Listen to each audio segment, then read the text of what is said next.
નમસ્કાર મિત્રો, આજે સીધું ને સટમાં આપણે ન્યૂ જર્સી થી વરિષ્ઠ પત્રકાર, ડેરડેવિલ પત્રકાર એવા કૌશિક અમીન આપણી સાથે જોડાયા છે અને આપણે કૌશિકભાઈનું સ્વાગત કરીએ છીએ. કૌશિકભાઈ અમેરિકામાં છે અને આપણા માનનીય વડાપ્રધાન ત્યાંના પ્રેસિડેન્ટ ટ્રમ્પભાઈને મળ્યા અને ભારતમાં તો બધા હરકવદુડા થઈ ગયા. ગોદી મીડિયામાં પણ છે ને અત્યારે છે ને આખો દિવસ એ જ ચાલે છે અને રૂડું રૂપાડું કંઈક પરિણામ લઈને ભાઈશ્રી આવ્યા એવું લાગે છે. પણ ત્યાંની જે પ્રેસિડેન્ટની ઓફિશિયલ વેબસાઇટ છે એના ઉપર એમને અગાઉ જે મળેલા, જે જોર્ડનના કિંગ મળેલા, નેતન્યાહુ મળેલા, ઇઝરાયલના પ્રાઇમ મિનિસ્ટર અને ઇજિપ્તના પ્રેસિડેન્ટ મળેલા, કે જાપાનના પ્રાઇમ મિનિસ્ટર મળેલા, કે એ વડાઓ મળેલા, એની નોંધ ટ્રમ્પભાઈની વેબસાઇટ ઉપર એટલે વ્હાઇટ હાઉસની વેબસાઇટ ઉપર લેવામાં આવી હતી. પણ આજે વ્હાઇટ હાઉસની વેબસાઇટ ઉપર હું સતત જોયા કરતો હતો, મને ક્યાંય નરેન્દ્ર મોદી અને એમની મુલાકાત થઈ એનો ઉલ્લેખ સુદ્ધા નથી. ઉપરથી ટેરિફ વધારવાની ધમકીઓ છે ને ટ્રમ્પભાઈની એ છે ને એમાં ચાલુ છે. અને મને લાગે છે કે બંનેની જે પ્રેસ કોન્ફરન્સ થઈ, કૌશિકભાઈ તમે તો ત્યાં છો એટલે તમે વધારે સારી રીતે કહી શકશો કે ટ્રમ્પભાઈ અને નરેન્દ્રભાઈ બંને જણા જુગજુગના પ્રેમીઓ હતા એવું છે ને હાઉડી મોદી વખતે થયું, નમસ્તે ટ્રમ્પ વખતે થયું અને નરેન્દ્ર મોદીએ તો એના પાછા એમના ઓબ્ઝર્વેશનમાં એ વાત પણ કરી. અદાણીનો ઉલ્લેખ પણ ટ્રમ્પભાઈને ઉદ્દેશીને કોઈ સવાલ કરવામાં આવ્યો જેમાં નરેન્દ્રભાઈ કૂદી પડ્યા. અને હવે આપણે છે ને કૌશિકભાઈની પાસેથી આપણા માનનીય વડાપ્રધાન નરેન્દ્ર મોદીની ટ્રમ્પભાઈ સાથેની મુલાકાત, ટ્રમ્પભાઈએ એમને વ્હાઇટ હાઉસમાં આવકાર્યા, ભોજન કર્યા, ભાવતા ભોજન કરાવ્યા હશે, કઈ મીઠા મીઠા વચનો કયા હશે, એના વિશે કૌશિકભાઈ તમારે શું કહેવું છે એ આપણા દર્શકોને તમે મન મોકળાશથી કહી શકો છો. કૌશિકભાઈ. નમસ્કાર શ્રોતા મિત્રો અને નમસ્કાર હરિભાઈ. અમારા અમેરિકાના મહાન 47માં રાષ્ટ્રપ્રમુખ ક્રિમિનલ ડોનાલ્ડ ટ્રમ્પ એ ગુનેગારમાંથી ક્લીન ચીટ મેળવેલા ભારતના વડાપ્રધાનને મળ્યા પ્રી વેલેન્ટાઇન ડે ના દિવસે ગુલાબ વગર. 13મી ના રોજ મળ્યા, 14મી એ વેલેન્ટાઇન ડે છે, પણ એમને કોઈ પ્રેમની શુભેચ્છાઓ આપલે કરી નથી. ગળે પડ્યા એ અલપ ઝલપ ગળે મળ્યા, એમ પડ્યા તો મારાથી નહીં કહેવાય. પણ એ એપિસોડ અને ટ્રમ્પે થોડી ઔદાર્ય દાખવ્યું, આતિથ્યનું, ખુરશી ખસેડીને એમને બેસવાની જગ્યા કરી આપી, બેસવા માટે ખુરશી પકડી રાખી એમ. પણ વેપારની અંદર વેપારી ગ્રાહકને થોડો સાચવી લે એ વ્યવહાર ભારતના વડાપ્રધાન સાથે થયો. અને ભારતીય મૂળના વતની તરીકે એક તો નાકકટ્ટું કરીને મારા વડાપ્રધાન આ દેશમાં આવ્યા અમારા લાડીલા ક્રિમિનલ રાષ્ટ્રપ્રમુખને મળવા માટે.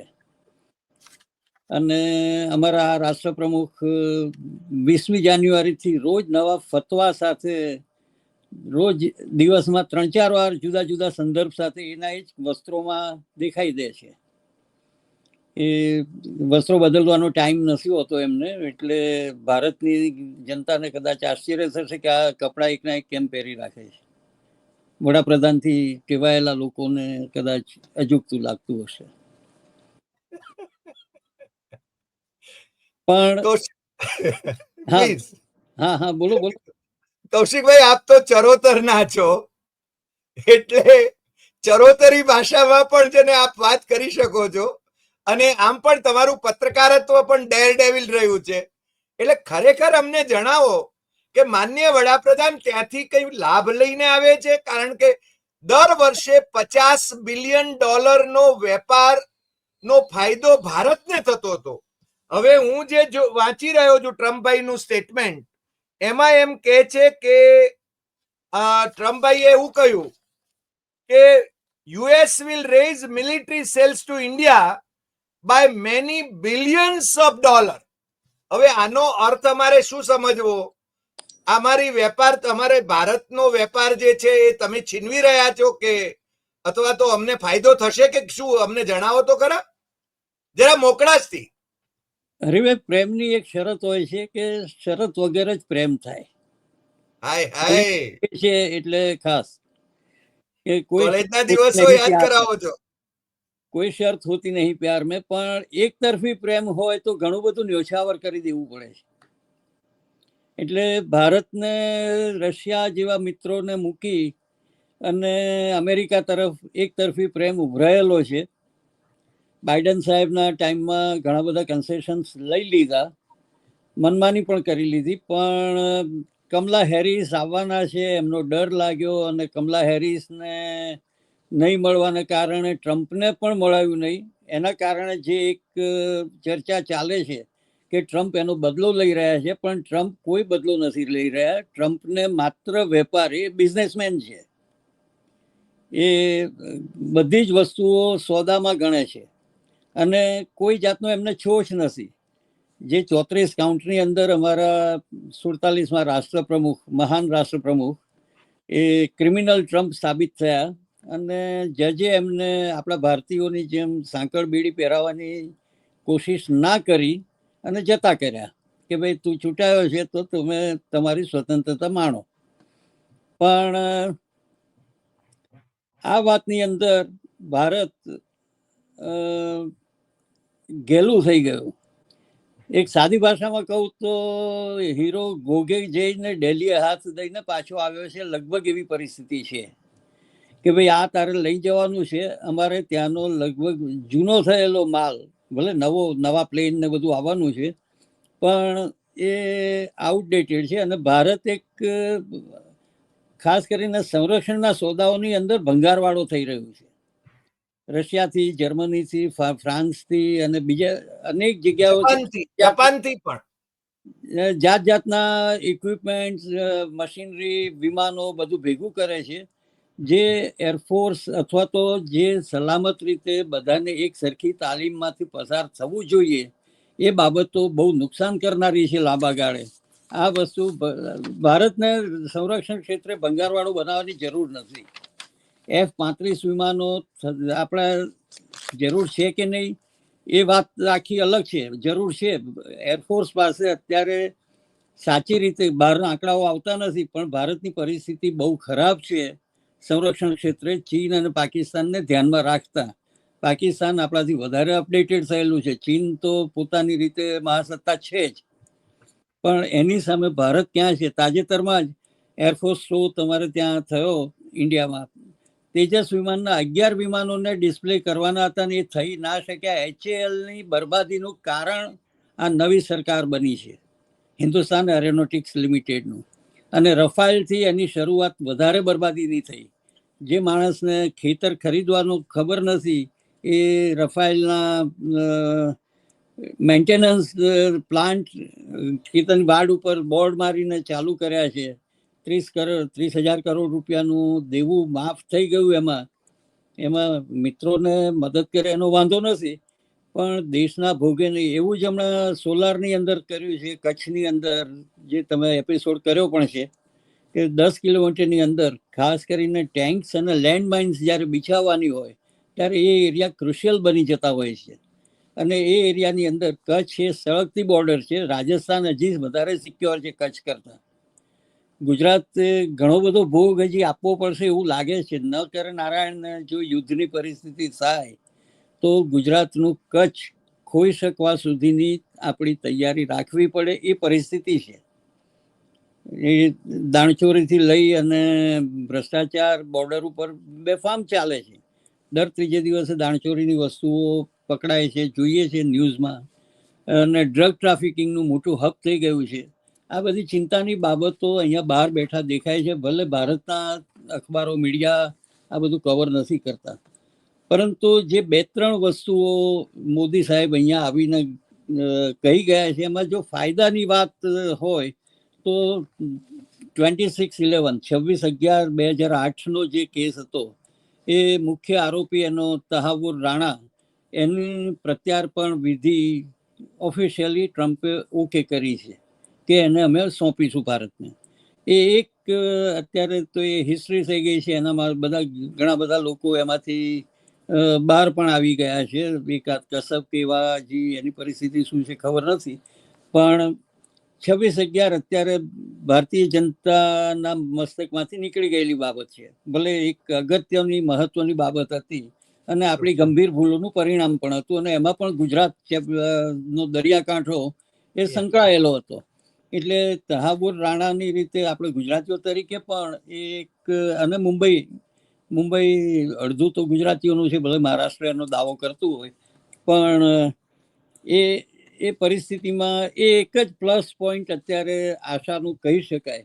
બાકી એમને જે મેજર 4 સેક્ટરની અંદર કામ કર્યું, એમને જે વાતચીત ચાલે છે, હજી વાતચીતનો દોર આખું વર્ષ ચાલવાનો છે, અને ડિફેન્સની અંદર F-35 પ્લેન અને બીજી રિલેટેડ આર્ટિલરીઝ, કેટલાક એના ઉપકરણો ને બધા રડાર અથવા તો ડ્રોનની જે કંઈ બાબતો છે એની અંદર આગળ વાતચીત થશે. બીજું મહત્વનું જે છે, રશિયાનું તેલ બહુ સસ્તા ભાવે ભારતની કંપનીઓના બેનિફિટમાં થયું, પ્રજાના બેનિફિટમાં નહીં. એ 30 રૂપિયા ઓછો ભાવ કરી શક્યા હોત પ્રજા માટે, પણ એમને યુરોપને વેચવાનો વાયા ભારત જે માર્ગ અપનાવ્યો, દુનિયાભરના અને યુરોપિયન યુનિયનને બધાને ખૂચ્યો છે એ માર્ગ. ભલે અમેરિકા સીધી રીતે બોલ્યું નથી રશિયાના સોદામાં, એ બાબતની અંદર. અને એવી જ બીજી બાબતમાં જે આની પહેલા મોદીની મુલાકાત પહેલા જે ફતવો બહાર પાડ્યો, એ ઈરાનના ચાબહાર પોર્ટનો હતો.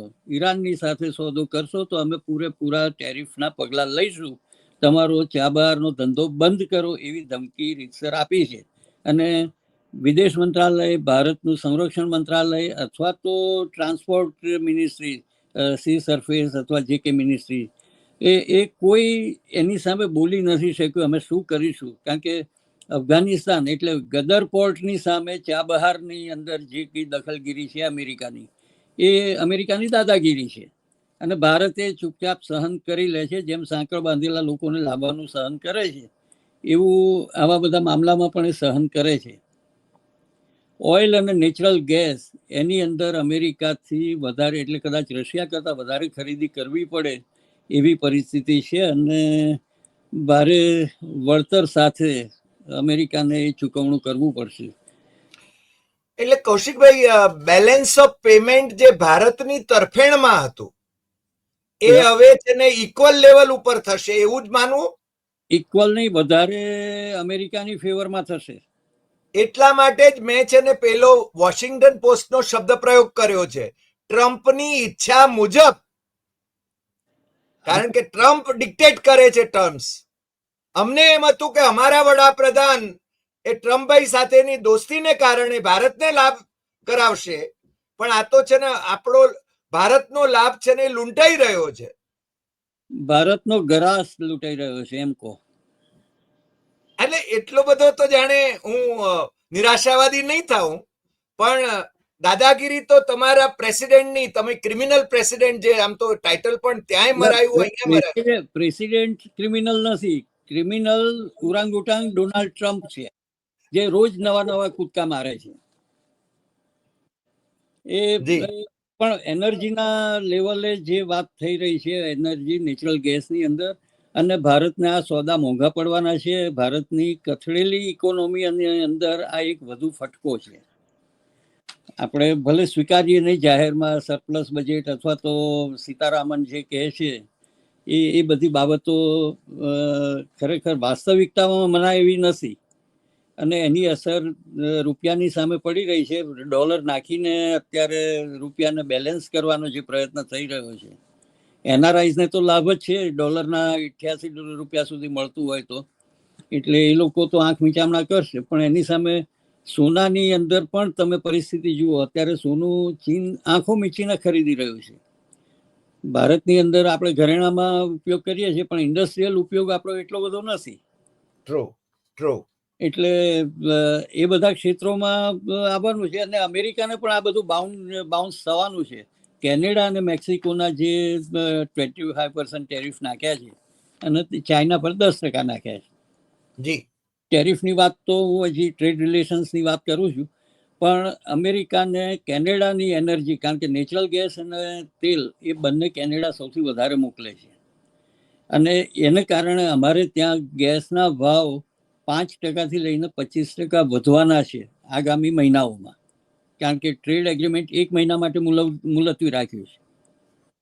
અને એટલે જે 4 સેક્ટર છે, ડિફેન્સ, એનર્જી, આ 2 સેક્ટર છે. ત્રીજું સેક્ટર છે એ ટ્રેડ રિલેશન્સનું છે. હવે ટ્રેડ રિલેશન્સની અંદર ટેરિફ છે. ટેરિફ એને કહી દીધું, હું વર્લ્ડના બધા જ દેશો પર રેસિપ્રોકલ કરીશ, અમારી ઉપર જે નાખ્યું છે એ તમને પાછું મળશે બુમરેંગ થઈને. એટલે અમેરિકાને નુકસાન વધારે થવાનું છે, કારણ કે અમેરિકાએ મોટાભાગનું જે કન્ઝ્યુમર મેન્યુફેક્ચરિંગ છે એની અંદર ઝીરો છે, જે છે એ મોટા ઇન્ડસ્ટ્રીઝની અંદર એ છે. પણ એ દાખલા કે ચિપ્સ છે એ તાઇવાનનું ધંધો લઈ ગયું છે, તો તાઇવાને જો હવે બચવું હોય ટેરિફથી, તાઇવાનની સાથે બહુ સારા સંબંધો છે અમેરિકાના, જી, પણ તાઇવાનને પણ ધમકી આપી દીધી કે ભાઈ તમારે ધંધો કરવો હોય તો અમેરિકામાં ફેક્ટરી નાખો.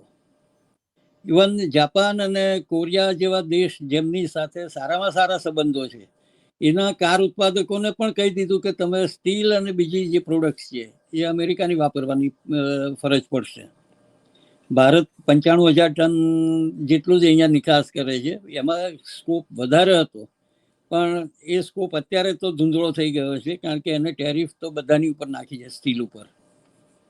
પણ ચીનમાં જે 500 અમેરિકન કંપનીઝ અત્યારે કામ કરે છે મેન્યુફેક્ચરિંગમાં, એ કંપનીઓ ચીનમાંથી અમેરિકામાં શિફ્ટ થઈ જશે? Not necessary. That would be costlier. ના, પણ અમેરિકાની જે કંપનીઓ છે અમેરિકા સાથે વેપાર નહીં કરે, બીજા દેશો સાથે કરશે ને. આ લોકો ટ્રેડ માસ્ટર્સ છે, એમને પહોંચી નહીં વળાય. એ ક્યાંક ને ક્યાંક ધંધો પોતાની રીતે કરવાના જ છે. એટલે એ લોકોને એટલી અસર નહીં થાય. અને હું નથી માનતો કે ચીન ચલો ભારત માટે સારો ઓપ્શન છે, ચીનથી બધા ખસીને ભારત આવશે નહીં. છેલ્લા તમે 3 વર્ષની અંદર જુઓ કે આપણું વિદેશી ઇન્વેસ્ટમેન્ટ જે હતું સ્ટોક માર્કેટની અંદર, એ હજારો કરોડની અંદર વિડ્રો થવા માંડ્યું છે. એબ્સોલ્યુટલી. એટલે શેર બજાર ઇઝ ક્રમ્બલિંગ. અને એનો કોઈ ઉપાય ભારતની સરકાર તો કઈ કરતી નથી કે આ ઇન્વેસ્ટમેન્ટ સરી જતું રોકી શકાય. એ સ્ટોક માર્કેટની પણ કમનસીબી છે, અને પરિણામે સામાન્ય જે ઇન્વેસ્ટરો છે એ ધોવાઈ ગયા છે. લાખો કરોડ રૂપિયાની અંદર આજે સેટબેક થયા છે. એટલું જ નહીં, પણ જે કંપનીઓની સાથે રમત કરી છે, સ્ટેટ બેંક હોય કે લાઈફ ઇન્સ્યોરન્સ કોર્પોરેશન હોય, આવી કંપનીઓને પણ ખાલી ખોખા કરી દીધા છે. ઇવન રિઝર્વ બેંકના જે પ્રોફિટ છે એ પણ સરકાર ખેંચી લઈને રિઝર્વ બેંકને ખોખલી કરી રહી છે. એટલે આ પરિસ્થિતિ એ ભારતના ઇકોનોમિસ્ટોએ વિચારવાની છે. રિઝર્વ બેંક સીતારામન કયાગ્રા નાણામંત્રી છે, ભલે ડુંગળી લસણ નહીં ખાતા હોય, પણ એ તો કહે છે ને કે ડોલર મજબૂત થઈ રહ્યો છે, રૂપિયો નબળો નથી પડી રહ્યો, ડોલર મજબૂત થઈ રહ્યો છે. અભિનંદન એ સીતાનોમિક્સ માટે. એમના પતિ જે ઇકોનોમિસ્ટ છે એ કહે છે કે એને ઇકોનોમિક્સ ની સમજણ નથી પડતી. એ તો ક્રિટિસાઇઝ ઓપનલી કરે છે કોલમોમાં. એબ્સોલ્યુટલી. અમદાવાદમાં આવીને પણ કર્યું, કારણ કે એ તો પાછા ગુજરાતના વેવાણ છે. ગુજરાતની સાથે બધા ઘણા બધા નામચીનોના વ્યવહારો સારા છે, અને ગુજરાત એ બધાને સહન કરી રહ્યું છે. ગુજરાત એ પણ એક ગુજરાતની સહનશીલતાને ધન્યવાદ છે. સાહેબ, ત્યાં જે ગુજરાતીઓ છે, જે ભારતીયો છે, ભારતીય મૂળના જે લોકો છે, એ તો રાજીના રેડ છે નરેન્દ્રભાઈને આવકારવા માટે. એરપોર્ટ ઉપર કેવા આમ ખુશખુશાલ દેખાતા હતા. સાહેબ, બેગાની શાદી મેં અબ્દુલ્લા દીવાના, એવી વાત છે. એમને જો અહીંયા અમારે ત્યાં ઇલેક્શનના બૂથ તૈયાર કરાય અહીંયા અમેરિકામાં, તો ત્યાં મત આપવા જવામાં લાઈનો લાગશે, પણ અમેરિકાની ચૂંટણીઓમાં સમ ખાવાના લોકો આવતા નથી. આ એક કમનસીબ. લાભ બધા જ લેવા છે, પણ મત આપવા નથી જવું. 5% પણ મત ભારતીયોના આવતા નથી. એટલે જ કદાચ હાઉડી મોદી અને નમસ્તે ટ્રમ્પ નિષ્ફળ ગયું. કહીએ તો ચાલે 2020 પેઇડ ઇવેન્ટ્સ છે અને જી એમાંથી જે પૈસા બચે છે, દાખલા કે મેડિસન સ્ક્વેર ગાર્ડનની પહેલી ઇવેન્ટ જેમાં મોદી સાહેબે ખોટા દાવા કર્યા હતા કે મને વિઝા નથી આપતું અમેરિકા, એમને એપ્લાય જ નહોતું કર્યું, પણ એમને વિચારીશું એમ કહ્યું હતું. કોન્ડોલીઝા રાઈસ એ વખતે વિદેશ મંત્રી હતા અને મુસ્લિમ વાત કરી હતી ગોધરાની કાંડની બાબતોમાં, અને કોન્ડોલીઝા રાઈસ એગ્રીડ કે એ બેઝ ઉપર જો માગશે તો અમે નહીં આપીએ વિઝા, પણ એમને એપ્લાય કર્યું જ નહોતું. અને એ પછી મોટેલ ઓનર્સ એસોસિએશન જે છે અમારું અહોવા, એના ઇન્વિટેશન ઉપર એમને આવવું હતું અને એ વખતે આ સ્ટેટમેન્ટ આવ્યું અમે નહીં આપીએ વિઝાવાળું. એ પછી જ્યારે આવ્યા મેડિસન સ્ક્વેર ગાર્ડનમાં એ વખતે જો કે પેલા રામાયણના ભરતની જેમ એમની ફોટો મૂકીને એક ઇવેન્ટ તો કરી અમારા સુનિલ નાયકે, એમને વિઝા નથી મળ્યા એટલે એમની ગેરહાજરીમાં અમે આ ઇવેન્ટ કરીએ છીએ. અને વરસતા વરસાદમાં લોકો ત્યાં કીડિયારાની જેમ ઉભરાયા પણ ખરા. અને એ પછી જ્યારે સત્તાવાર રીતે મુલાકાતે આવ્યા મેડિસન સ્ક્વેર ગાર્ડનમાં, એ વખતે ડૉક્ટર ભરત બારાઈ, અમારા HR શાહ અને બધા ની એક કમિટી હતી, એમાંથી $4.5 લાખ વધેલા એ વખતે એ ઇવેન્ટના. Ram Madhav was in charge from RSS. એ સાયફન પૈસા ક્યાં થયા એ આજે કોઈને ખબર નથી ને. એ જે NGO રજીસ્ટર્ડ કરી હતી 76 નેશનલ રોડ ઉપરના સરનામા પર, એ વખતે ટીવી એશિયાનો સ્ટુડિયો ત્યાં હતો અને એ સરનામા પર રજીસ્ટર્ડ ડોક્ટર ભરત બારાઈ. HR ની ઓફિસે, HR ની ઓફિસ અત્યારે તો એ વેચાઈ ગઈ જગ્યા અને બીજે તબદીલ થઈ ગયા છે. અને એ ઇવેન્ટના પૈસાનો કોઈ હિસાબ મળતો નથી. રામ માધવ નોન છે આ બાબતે, તો સત્યપાલ મલિક ઘણી બધી વાતો એમના માટે કરી ચૂક્યા છે. અને હવે તો નવા હેડક્વાર્ટરમાં દિલ્હીમાં બેસશે પાછા. સંયોજક તો હજી પાછલા બારણે છે, ત્રણ બિલ્ડિંગો સાચવવાના છે.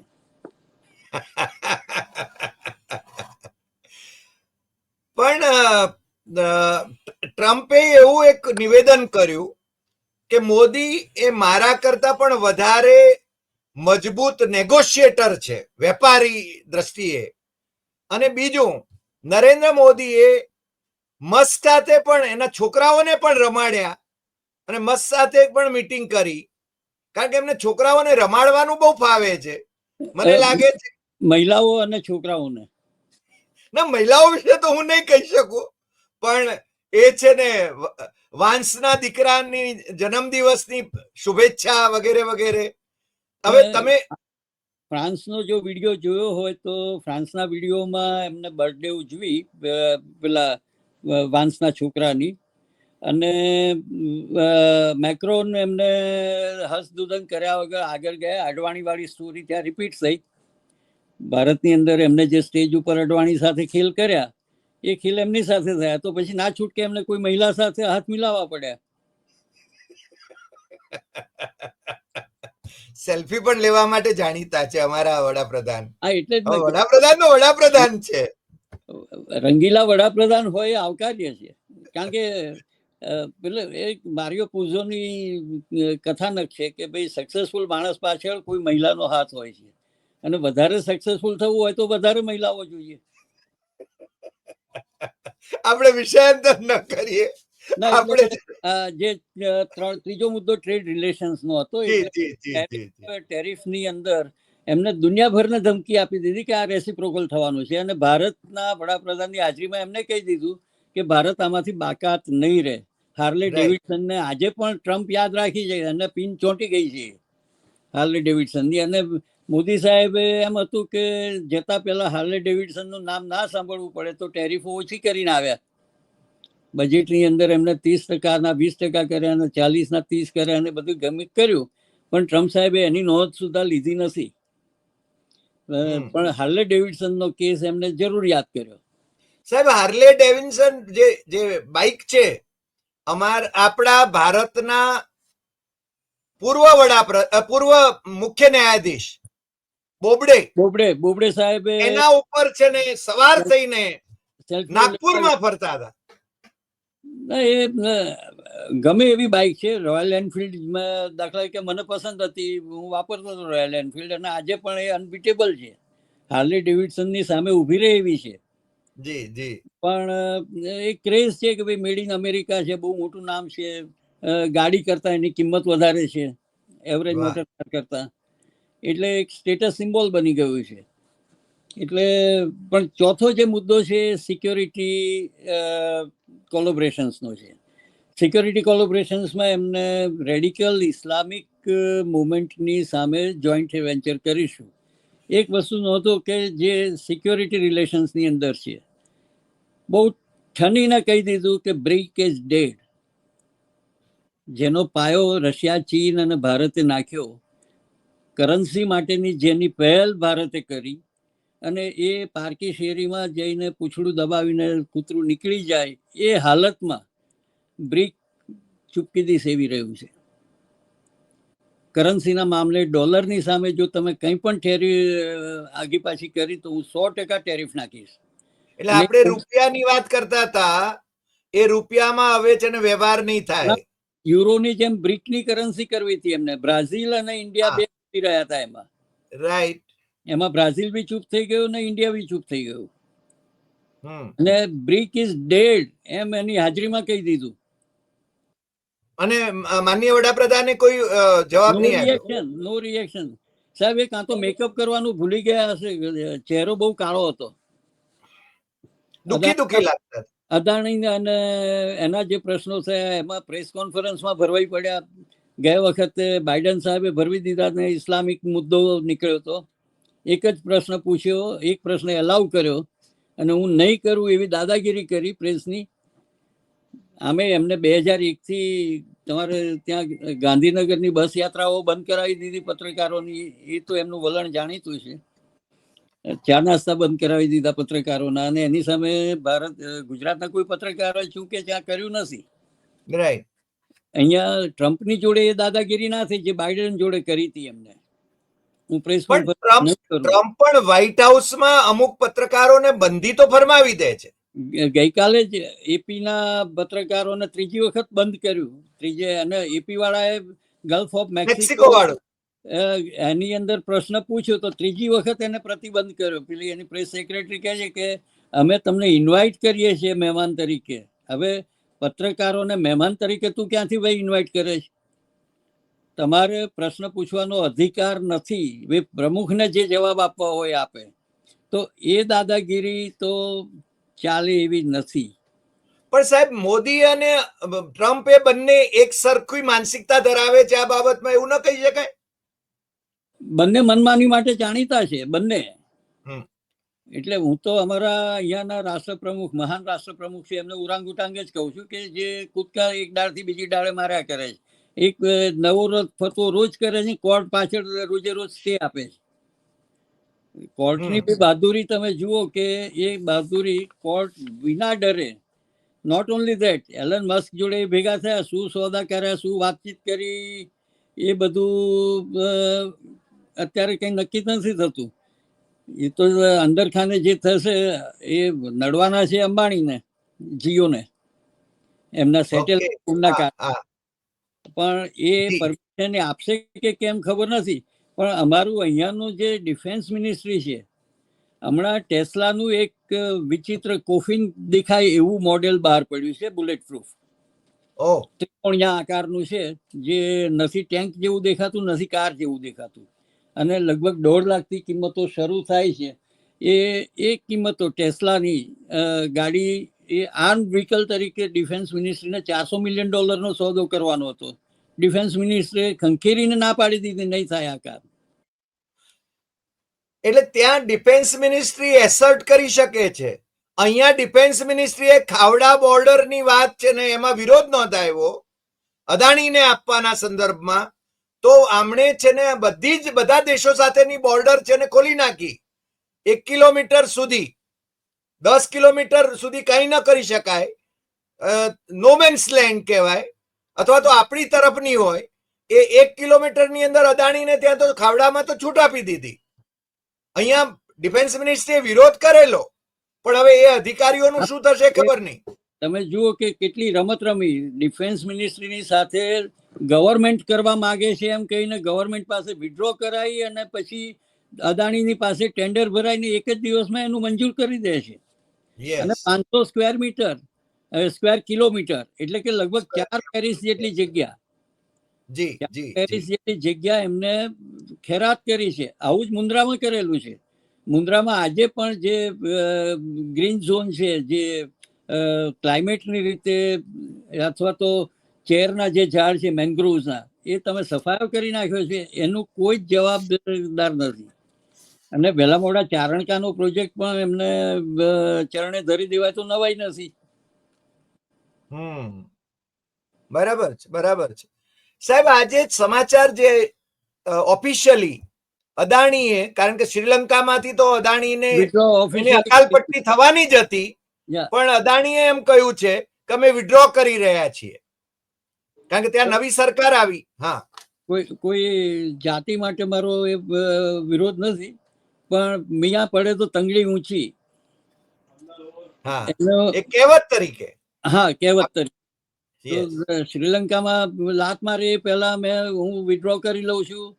બાંગ્લાદેશમાં પણ અત્યારે અટકીને પડ્યું છે.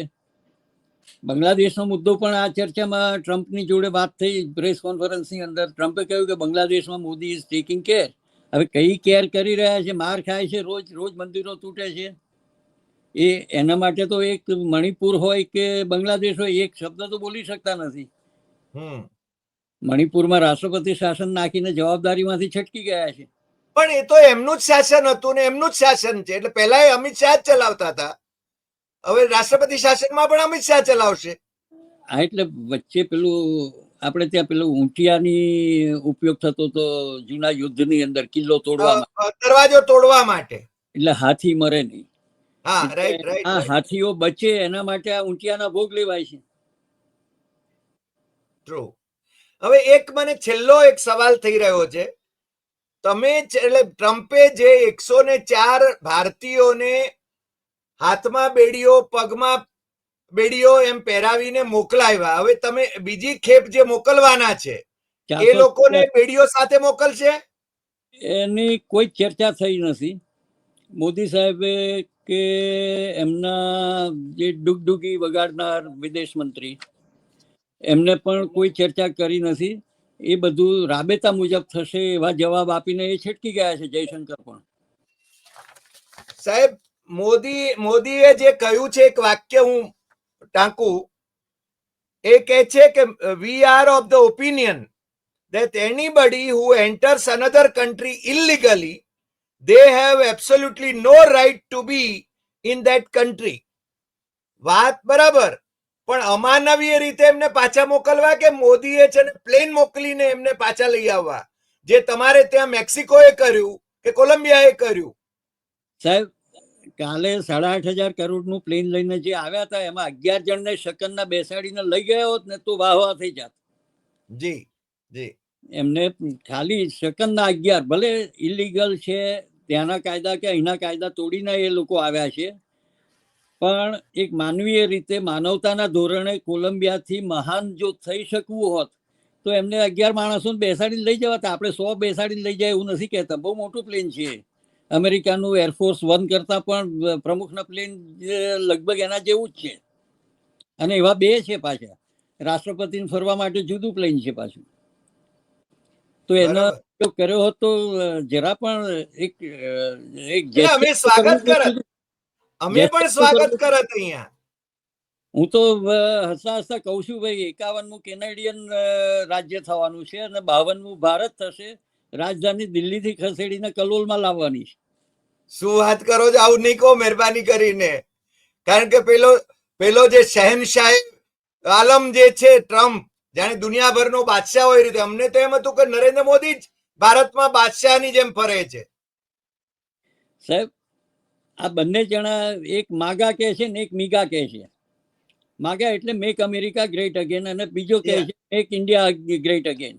એ વચ્ચે India has always bin great, પણ એની વચ્ચે મેક એવરીથિંગ ગોસ્મોટાળા ઇન્ડિયા, મીગા, મેગીનો પેલું પડીકી નાખવાની ભૂલી ગયા હોય એવો સ્વાદ થયો છે. Right right right.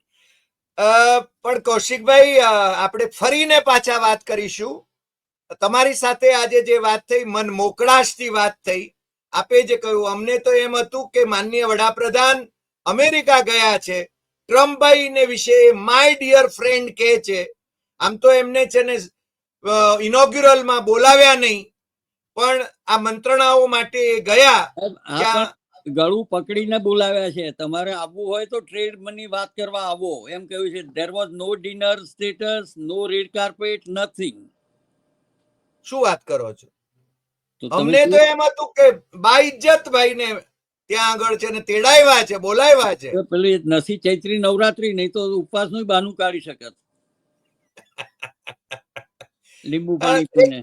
આપે કહ્યું એટલે મને એક બીજો પ્રશ્ન પણ થયો. આપણા ભારતના નેશનલ સિક્યોરિટી એડવાઇઝર, એ આમ તો છે ને એમનું કદાચ વોરંટ ત્યાંથી નીકળેલું હતું, એ પાછા આ વખતે એમની સાથે હતા. તો શું ગોઠવણ હતી? ગોઠવણ તો સ્ટેટ્સમેન છે એટલે અત્યારે જતી કરશે. અને હમણાં તો કેશ પટેલ આજકાલમાં કન્ફર્મ થશે. અત્યારે 12 થી 10 મતે આગળ છે.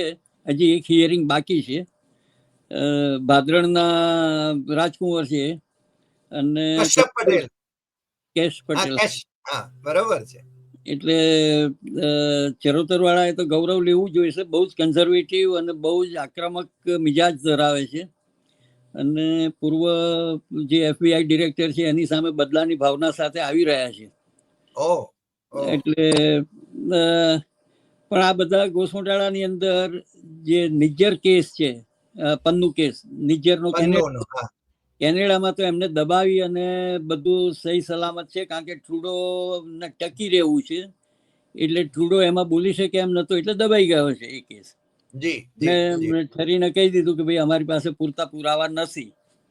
એટલે એ ચેપ્ટર ત્યાં પૂરું થયું. પણ અહીંયા પન્નુને, ગુરપતવંતસિંહ પન્નુ, એ લોયર છે, જાણીતો લોયર છે અને ખાલિસ્તાનનો ઓપન સમર્થક છે, એનો ઇનિશિયેટર બી છે. એને ટ્રમ્પે પહેલી હરોળમાં બેસાડ્યો છે. જયશંકર સાહેબ ત્રીજી હરોળમાં હતા ને એમને પણ ઉઠાડીને પાછળ મોકલવામાં આવ્યા હતા ઇનોગ્રલ વખતે. આમંત્રણ લેવા માટે તલપાપડ થઈને મહિનો અહીંયા ધામા નાખીને પડ્યા હતા. પણ પન્નુ કેસમાં એ કંઈ કરી શક્યા નથી. માત્ર ડોવાલ નહીં, પણ અમિત શાહનું નામ પણ એ કેસની અંદર છે. એટલે એમના વોરંટ ઓફિશિયલી ઇસ્યુ નથી થયા. ઇન્ડાઇટમેન્ટ એટલે કે તમને આ કેસની અંદર સામેલ કર્યા છે એ સ્ટેટસ પર છે. એટલે કોર્ટમાં એમના વકીલો કે જો હાજર નહીં રહે એ પછી એમની ધરપકડના વોરંટ ઇસ્યુ થશે. એટલે અત્યારે હેંગિંગ છે. પણ by calling in the front row guest, Trump શું સાબિત કરવા માંગે છે એ કંઈ અત્યારે તો સમજાતું નથી કોઈને. પણ ટ્રમ્પ એ ડોનાલ્ડ નડશે એવું લાગે છે અત્યારે. આ તમે વાત કરી એટલે મને એક બીજો પ્રશ્ન થયો. આપણા ગૌતમ અદાણીનું શું થશે? એમને અત્યારે તો હાઈએસ્ટ પે કરનારી લો ફર્મ હાયર કરી છે શિકાગોની, અને કેસ અત્યારે પ્રોસેસમાં છે. એમની સામેના વોરંટ, એટલે એના ભત્રીજાનું બલિદાન દેવાઈ જશે એમાં, સાગરનું. અચ્છા. એને પાસે કબૂલ કરાવીને જે પેનલ્ટી ભરવાની છે. હમણાં એમાં પણ ટ્રીક જુઓ તમે, જે એક દિવસમાં ઉથલ પાથલ શેર બજારની થઈ કે અમેરિકન સિટીઝન જો કંઈ કરે પરદેશમાં તો એની સામે પગલાં નહીં લઈએ એવું સજેસ્ટિવ એનું પેલું ઓર્ડિનન્સ છે. બ્રાઇબરી એક્ટ ને ફોર ધ ટાઈમ બિંગ પેલો સ્થગિત રાખ્યો, સ્થગિત કર્યો, હોલ્ડ ઉપર રાખ્યો છે. પણ એ કાયદો નથી. કોંગ્રેસ અને સેનેટે મંજૂર કરવો પડશે એ કાયદો, અને સેનેટ ને કોંગ્રેસે એની માટે હેપી નથી. Right right right. પણ કૌશિકભાઈ, આપણે ફરીને પાછા મળીશું. મને લાગે છે તમારી સાથે જયારે વાત કરીએ છીએ ત્યારે મન મોકળાશથી તમે બોલો છો. તમારા કોઈ એવા કોઈ વેસ્ટેડ ઇન્ટરેસ્ટ નથી, એટલે તમે સાચી વાત કહી શકો છો.